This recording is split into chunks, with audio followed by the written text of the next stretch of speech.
Welcome to Wisdom Trek with Gramps. I am Guthrie Chamberlain, and we are on day 2933 of our trek. The purpose of Wisdom Trek is to create a legacy of wisdom, to seek out discernment and insights, and to boldly grow where few have chosen to grow before. The title for today's Wisdom Trek is The Road to the Shades, Rescued from Broken Covenants and the Realm of Death. On our previous episode, on day 2932, we explored Proverbs chapter 2, verses 9 through 15, discovering how divine wisdom enters our hearts to act as a watchful sentinel. We saw how this internal guard rescues us from evil men who speak twisted words, turn away from upright paths, and take dark pleasure in doing wrong. Today, as we step onto day 2933 of our ongoing trek, we arrive at the solemn, dramatic climax of Proverbs chapter 2, focusing on verses 16 through 22. Here, Solomon turns his attention to the second major threat facing every traveler on the road of life, the seductive lure of the immoral woman and the tragic ruin of broken covenants. Over my 50 years of studying biblical wisdom, and through my 70 years of walking this earth, watching marriages thrive and watching families fracture, I have observed that there are two great reefs upon which human destinies are broken: the love of dishonest gain and the surrender to unbridled passion. Both offer flattering promises, but both end in the cold darkness of destruction. Today, Solomon shows us how wisdom preserves our covenant integrity, keeping our feet planted safely on the path of life. Let us open our ears to the solemn warning recorded in the New Living Translation, grouping together the logical, contiguous thoughts found in Proverbs chapter 2, verse 16 and verse 17. Wisdom will save you also from the immoral woman, from the seductive words of the promiscuous woman. She has abandoned her husband and ignored the covenant she made before God. Look at the dual description Solomon provides in verse 16. Wisdom rescues you from the immoral woman and from the seductive words of the promiscuous woman. In the original Hebrew text, these two phrases utilize the terms zera and nokria, which literally translate as the strange woman or the foreign woman. In ancient Israel, this was not merely a comment on nationality. It describes someone who was spiritually and morally outside the bounds of Yahweh's covenant community. She represents an alien, destructive way of life that stands in direct opposition to Lady Wisdom. Notice, however, where her primary power lies. It is in her speech. Just like the wicked man in verse 12, whose words were twisted, the immoral woman uses seductive words. In Hebrew, her speech is described as smooth, slippery, and flattering, telling the unsuspecting youth exactly what his foolish ego wants to hear. But look at verse 17, where Solomon exposes her true character beneath the smooth words. She has abandoned her husband and ignored the covenant she made before God. In the original language, her husband is called the Aleph of her youth, the intimate companion, guardian, and chief friend of her early years. She didn't just walk away from a legal contract. She fractured a deep personal partnership. Even more sobering, she ignored the covenant she made before God. In the ancient Israelite divine council worldview, marriage was never viewed as a mere temporary secular arrangement.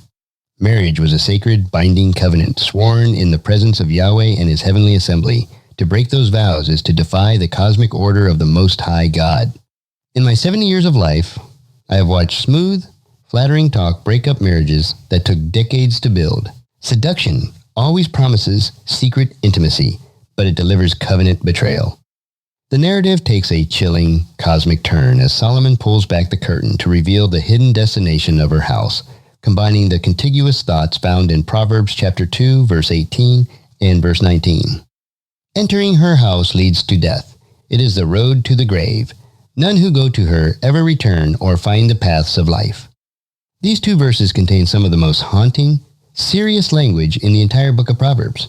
Solomon warns, entering her house leads to death.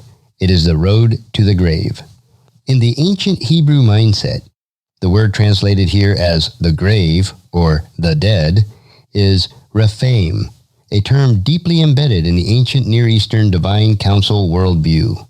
The Rephaim were associated with the shades, the sunken spirits of the dead, and the dark, chaotic underworld of Sheol. Solomon is revealing a terrifying spiritual geography.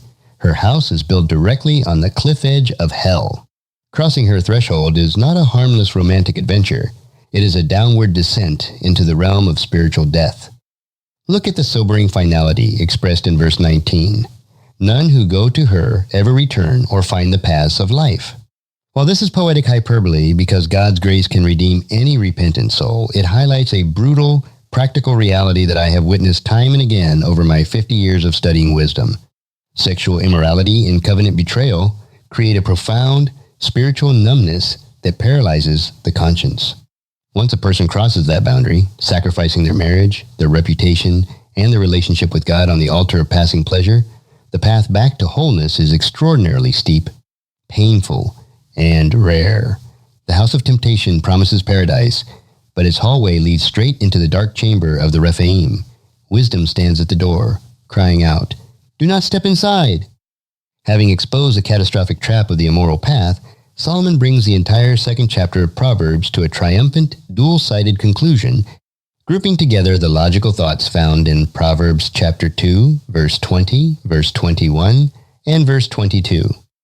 So follow the steps of the godly, and stay on the paths of the righteous, for only the godly will live in the land, and those with integrity will remain in it. But the wicked will be removed from the land, and the treacherous will be ripped away. Look at how Solomon synthesizes the entire chapter into one clear, decisive, forks-in-the-road moment. In verse 20, he urges, "So follow the steps of the godly, and stay on the paths of the righteous." This brings us full circle back to the central theme of Proverbs. Life is a journey, a trek. You cannot walk down the path of compromise and expect to end up at the destination of peace. You must intentionally align your steps with those who fear the Lord. Then, in verse 21 and verse 22, Solomon contrasts the ultimate destiny of the two paths using the profound imagery of the land. He declares, "For only the godly will live in the land, and those with integrity will remain in it. But the wicked will be removed from the land, and the treacherous will be ripped away." In ancient Israelite covenant theology, the land, the Eretz, represented the place of Yahweh's presence, protection, blessing, and inherited rest. To dwell securely in the land meant having a permanent future, a thriving family, and a lasting legacy.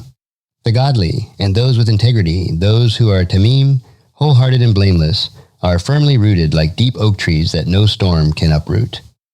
In stark contrast, look at what happens to the wicked and the treacherous. They are removed and ripped away. The Hebrew word used here implies being yanked up by the roots, like noxious, poisonous weeds purged from a garden.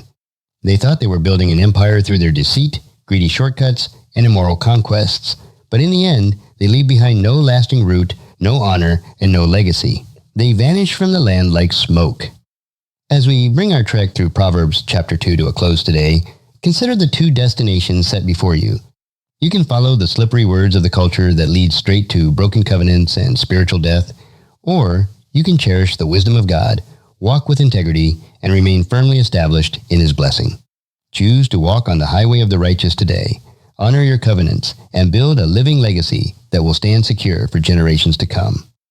If you found this podcast insightful, please subscribe and leave us a review, then encourage your friends and family to join us, and come along tomorrow for another day of Wisdom Trek, Creating a Legacy.